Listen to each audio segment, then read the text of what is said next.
महाशिवरात्रि की कहानी। एक बार माता पार्वती ने भगवान शिवशंकर से पूछा कि ऐसा कौन सा श्रेष्ठ और सरल व्रत पूजन है जिससे मृत्युलोक के प्राणी सहज ही आपकी कृपा प्राप्त कर लेते हैं।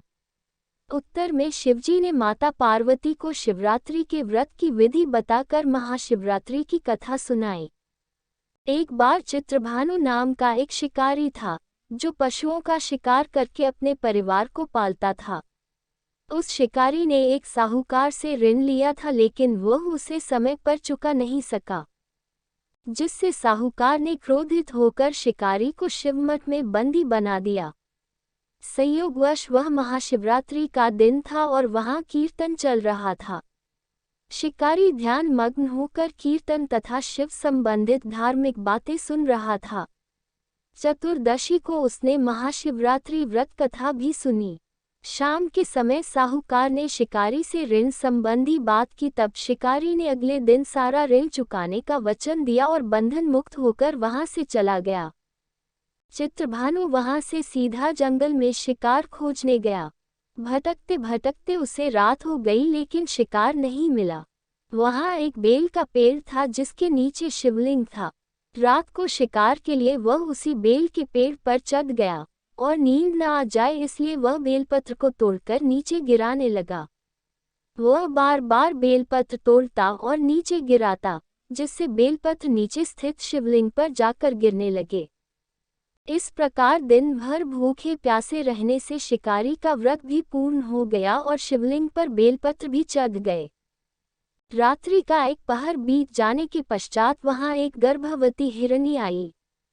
उसका शिकार करने के लिए शिकारी ने जैसे ही अपने धनुष पर तीर चढ़ाया तो वह हिरनी बोली, मैं गर्भवती हूँ और शीघ्र ही बच्चे को जन्म देने वाली हूँ।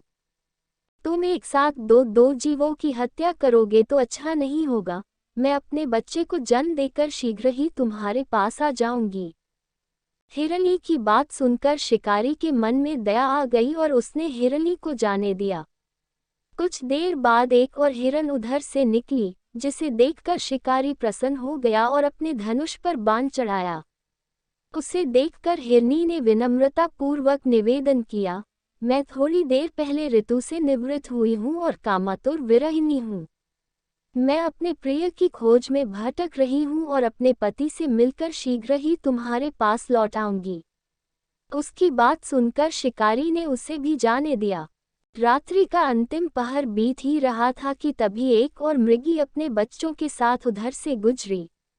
उसे देखकर शिकारी ने तुरंत ही अपना धनुष उठाया और बाण चलाने ही वाला था कि वह मृगी बोली, यदि तुम मुझे मार दोगे तो मेरे बच्चे जंगल में भटक जाएंगे। मैं अपने बच्चों को इनके पिता के पास छोड़कर शीघ्र ही तुम्हारे समक्ष आऊंगी। मृगी की बात सुनकर शिकारी बोला, मैं 2 बार अपना शिकार खो चुका हूँ, मेरे बच्चे भूख प्यास से तड़प रहे होंगे। उत्तर में मृगी ने कहा कि जैसे तुम्हें अपने बच्चों की ममता सता रही है, ठीक वैसे ही मुझे भी। मैं थोड़ी देर के लिए तुमसे जीवनदान मांग रही हूँ। बच्चों को इनके पिता के पास छोड़कर मैं तुम्हारे पास आने की प्रतिज्ञा करती हूँ। मृगी का दीन स्वर सुनकर शिकारी को दया आ गई और उसने उसे भी जाने दिया। शिकार के अभाव में बेल के पेड़ पर बैठा शिकारी बेलपत्र तोड़कर गिराता जा रहा था। जब सुबह होने को आई तब एक हष्टपुष्ट मृग उस तरफ आया। तब शिकारी ने सोचा कि इसका तो अवश्य शिकार कर लूंगा। जब उसने धनुष पर तीर चढ़ाया तो वह मृग बोला, यदि तुमने पूर्व में आने वाली 3 मृगियों और उनके बच्चों को मार डाला है तो मुझे भी मार दो। मैं उन तीनों का पति हूँ और यदि तुमने उनको छोड़ दिया है तो मुझे भी कुछ क्षणों का जीवन दान दो। मैं उनसे मिलकर शीघ्र ही तुम्हारे पास आऊंगा। मृग की बात सुनकर पूरे रात का घटनाक्रम उसकी आंखों के सामने घूम गया। उसने सारी बात मृग को बताई। तब उसने कहा कि मेरी तीनों पत्नियां जिस प्रकार प्रतिज्ञाबद्ध होकर गई है, मेरी मृत्यु से उनकी प्रतिज्ञा टूट जाएगी और वह अपने धर्म का पालन नहीं कर सकेगी। जिस प्रकार तुमने उन्हें विश्वास पात्र मानकर छोड़ा है, वैसे ही मुझे भी कुछ क्षणों का जीवन दान दो। मैं उन सब के साथ तुम्हारे समक्ष उपस्थित होऊंगा। उपवास। रात्रि जागरण और शिवलिंग पर बेलपत्र चढ़ाने से शिकारी का हिंसक हृदय निर्मल हो गया और उसमें भगवत शक्ति का वास हो गया। धनुष बाण उसके हाथ से सहज ही छूटकर गिर गई।